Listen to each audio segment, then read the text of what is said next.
다 함께 기도하심으로 6월 3일 화요일 매일 예배 시작하겠습니다. 기도합니다. 전능하신 하나님 감사합니다. 오늘도 주님께서 우리를 불러주시고 오늘도 우리가 말씀의 은혜가 고파서 또 우리가 말씀의 능력을 사모하며 이 시간 주님 앞에 나아갑니다. 주의 말씀은 생명이고 또 이 시간 우리가 주의 말씀을 통하여서 새로운 힘과 아버지 또 권능을 누리게 될 줄 믿습니다. 하나님, 우리가 말씀대로 순종할 때 말씀의 능력이 우리 삶에 나타나게 허락해 주시고 정말 무엇보다 하나님, 우리가 이 매일 예배를 통하여서 날마다 주님을 더욱더 닮아가고 주님이 기뻐하시는 삶을 살아가는 귀한 주의 자녀가 될 수 있도록 하나님 함께하여 주시옵소서. 세상 가운데 영적으로 흐려져 있는 우리의 시야를 주님께서 아버지 다시 말씀으로 밝게 하여 주시고 또 우리가 하나님만을 바라보고 오직 찬양과 예배의 삶을, 말씀을 읽고 하나님을 깊이 묵상하는 삶을 살아갈 수 있도록 하나님 함께 하여 주시옵소서. 오늘도 우리가 예배를 통하여서 우리의 마음이 회복되고 우리의 심령이 새롭게 되는 귀한 은혜가 있기를 간절히 바라올 때 이 모든 말씀 예수님의 이름으로 기도하옵나이다. 아멘. 찬송가 449장 함께 하시겠습니다.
예수 안에 즐겁고 복된 길이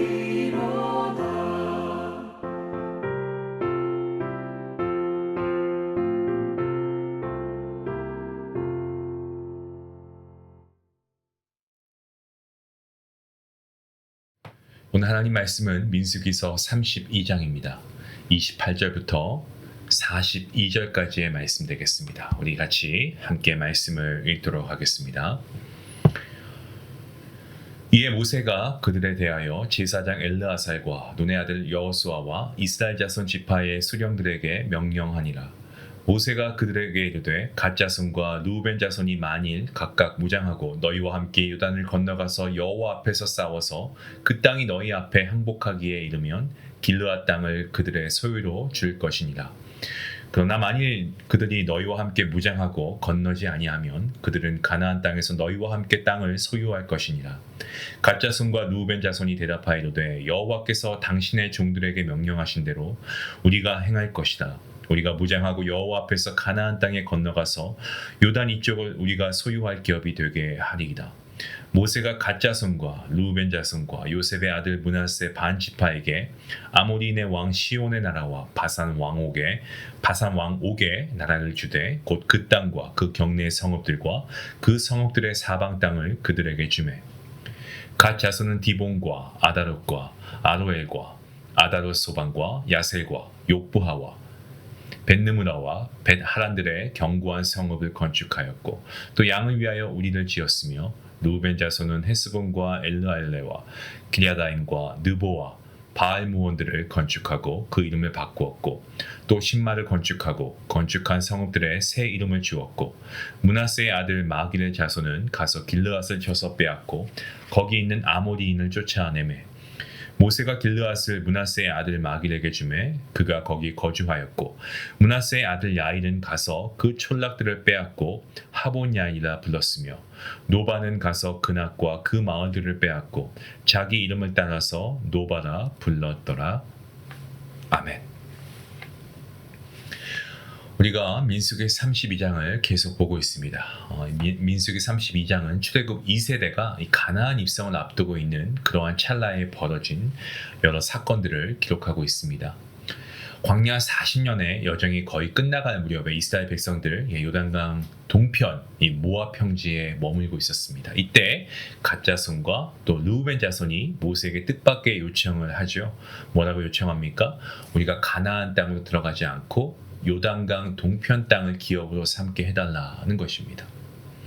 하나님께서 약속하신 땅은 요단강 서편 가나안인데 왜 이들은 동편을 원했던 걸까요? 얼핏 보면 단순한 땅의 문제인 것 같지만 사실 그렇지 않습니다. 땅의 문제, 지리적 선택의 문제 이런 단순한 문제가 아니고 신앙의 중심, 삶의 동기, 또 하나님 앞에서의 태도 이런 것들과 관련된 어떤 깊은 영적인 교훈을 우리에게 던져주는 말씀의 대목입니다.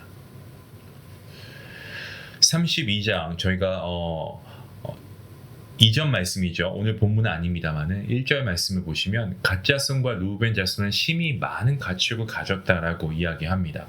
히브리어 원어는 이 문장을 많은 가축이라는 단어로 시작을 하고 있어요. 이 미크네 라브라고 하는데 정말 많은 가축을 언급할 때 그 단어를 사용합니다. 이건 단순한 설명이 아니고 이 사건의 핵심 원인을 드러내고 있는 구조적인 장치입니다. 이들이 요단 동편을 요청한 이유는 그 땅에 가축을 기르기에 좋았기 때문에 그렇습니다. 광야 생활 40년 동안 하나님께서 그들에게 생명을 보존해 주신 것뿐만이 아니고 어떻습니까? 정말 풍성한 것들로 채워주셨죠. 풍성한 재산도 허락하십니다. 하지만 이 은혜를 받은 그들이 하나님이 아닌 하나님의 주신 것에 마음을 빼앗기고 있는 것을 보시기 바랍니다. 그들의 선택은요, 영적으로 보면은 어떤 중심의 이동 아니었겠습니까? 그들의 삶 중심에 하나님이 계시지 않았다는 거죠. 하나님께서 주신 땅보다는 자신들에게 유익해 보이는 땅을 택했고 하나님의 뜻보다는 자신들이 보기에 자신의 판단을 앞세우고 있는 이들을 보시기 바랍니다. 이처럼 그들 마음 가운데 그들 마음의 중심에서 하나님을 밀쳐내고 있는데 하나님을 밀어내는 그 순간 하나님의 뜻, 공동체 이런 것들이 정말 왜곡이 되고 있습니다. 그들의 선택은 겉보기에는 합리적이었을지 모르지만 영적으로는 아주 위험한 타협이었습니다. 사실 저와 여러분도 종종 하나님의 주권과 섭리를 우리가 믿는다고 하지만 사실 그렇게 하지 않고 눈앞의 현실적인 유익이나 이득을 쫓아 살아가려고 하는 유혹에 빠질 때가 많이 있죠. 우리의 모습을 보는 게 아닌가라는 생각이 듭니다. 갓과 르우벤 자손은요, 두 가지 약속과 하나의 요청을 모세에게 제안합니다. 가나안 정복 전쟁에서 무장하고 선두에 서서 싸우겠다. 요단 서편에서는 땅을 요구하지 않겠다라고 하죠. 대신에 가족과 가축은 요단 동편에 머무르게 해달라. 모세는 이 타협안을 수용합니다. 하지만 이 과정에서 아주 중요한 신학적 개념이 나오고 있는데요. 바로 여호와 앞에서 before the Lord이라고 하는 표현입니다. 모세는 짧은 몇 구절 안에 이 표현을 무려 5번이나 반복하고 있다는 것을 여러분 아십니까? 자, 이것은 단순히 하나님께서 지켜보신다라는 뜻이 아닙니다. 하나님의 임재 앞에서 살아가는 삶, 모든 삶의 순간이 하나님과의 관계 앞에서 이루어지는 예배적인 삶을 의미하고 있습니다. 모세는 전쟁과 그리고 무장과 또한 정복과 소유, 이와 같은 모든 현실의 요소들을 정말 철저하게 하나님의 시선 앞에 두고 해석하고 있습니다. 이게 바로 예배자의 시선입니다. 모세는 삶 전체를 하나님 앞에서 살아가는 사람이었다라는 것을 우리가 보게 됩니다.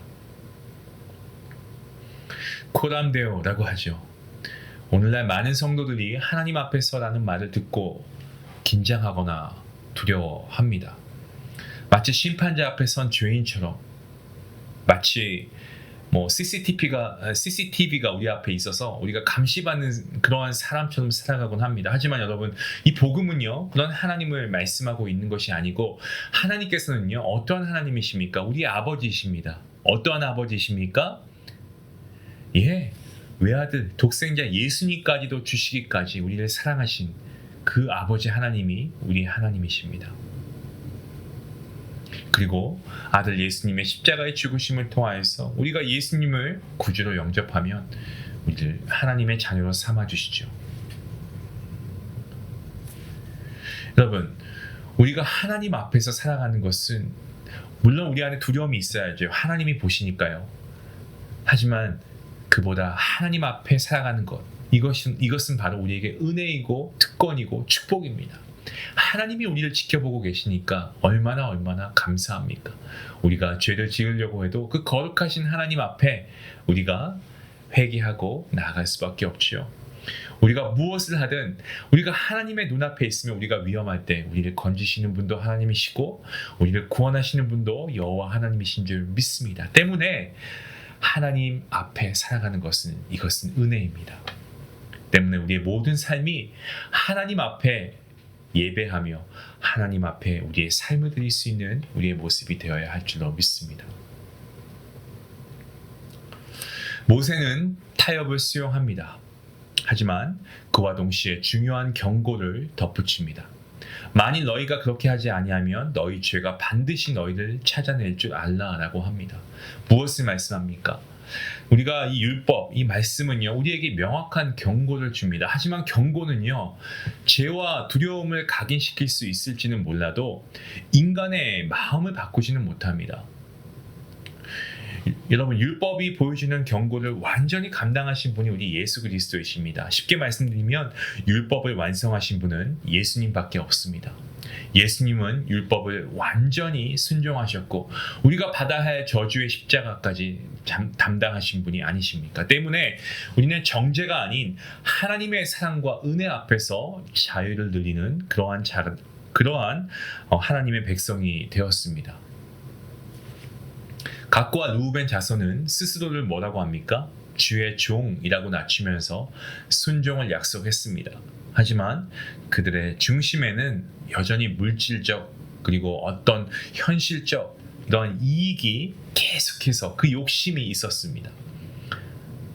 이것은 여호수아 22장에서도 드러나고 있고요.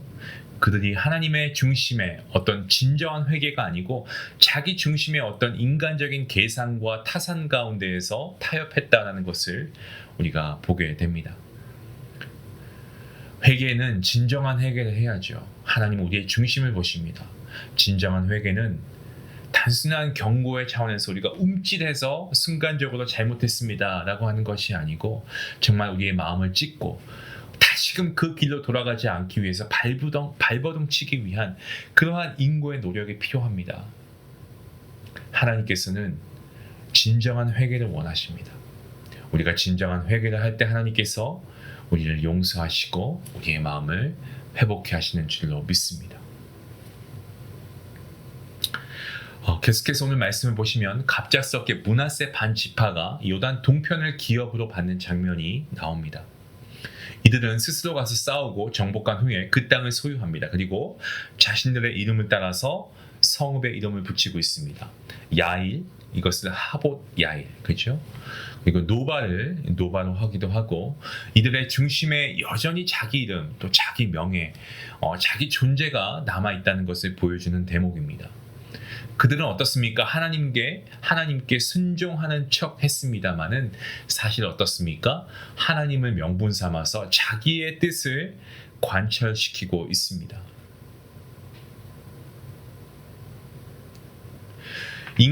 우리의 마음의 중심에 하나님이 계시지 않으면 그 삶은 결국 자신을 위한 삶입니다.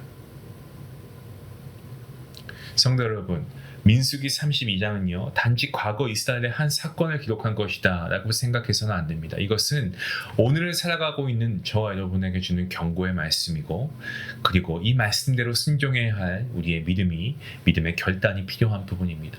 우리가 때때로 하나님보다 하나님의 주신 것을 더 중심에 두고 살아가진 않습니까?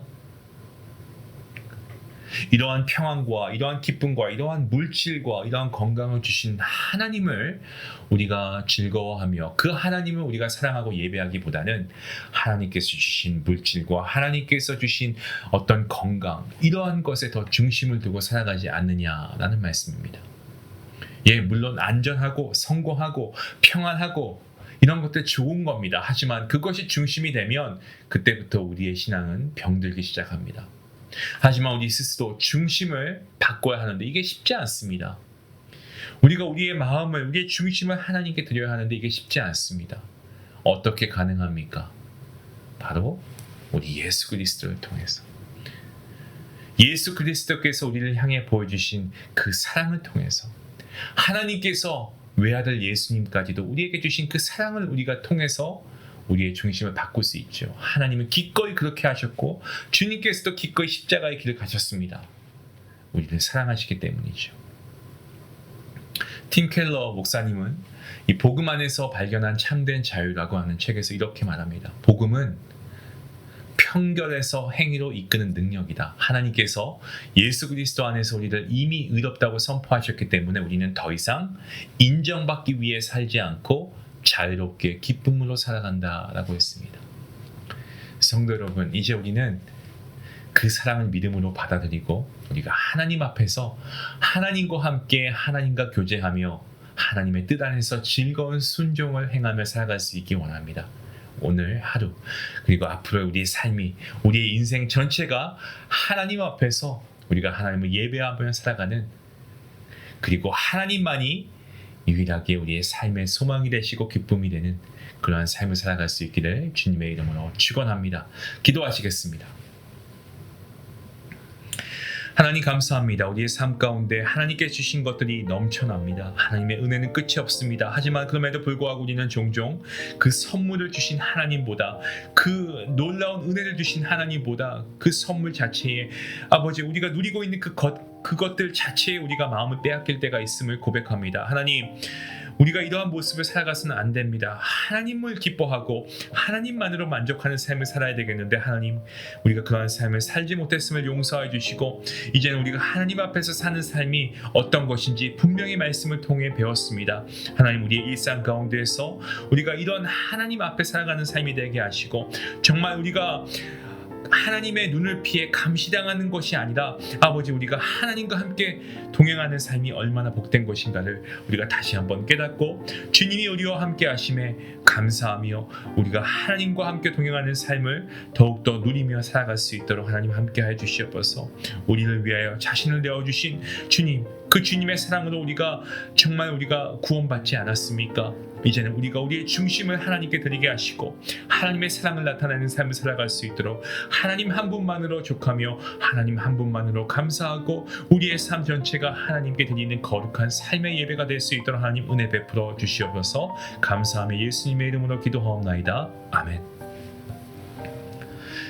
오늘 우리가 이 말씀을 통해서 우리가 정말 하나님 앞에서 행하는 한 가지를 우리가 한번 생각해보고 실천하면 좋겠습니다. 그것이 우리의 가정에서 또 우리의 일터에서 우리가 누군가에게 던지는 말 한마디가 될 수도 있습니다. 그 말 한마디를 통해서 하나님을 나타낼 수 있는 것이죠. 우리가 이러한 삶을 우리가 하나님 앞에 살아가는 삶을 우리가 살아가면 좋겠습니다. 그리하여서 우리가 하나님의 임재하심이 우리의 삶 가운데 날마다 충만할 수 있기를 간절히 원합니다. 우리 말씀 생각하시면서 함께 기도하며 나아갑니다.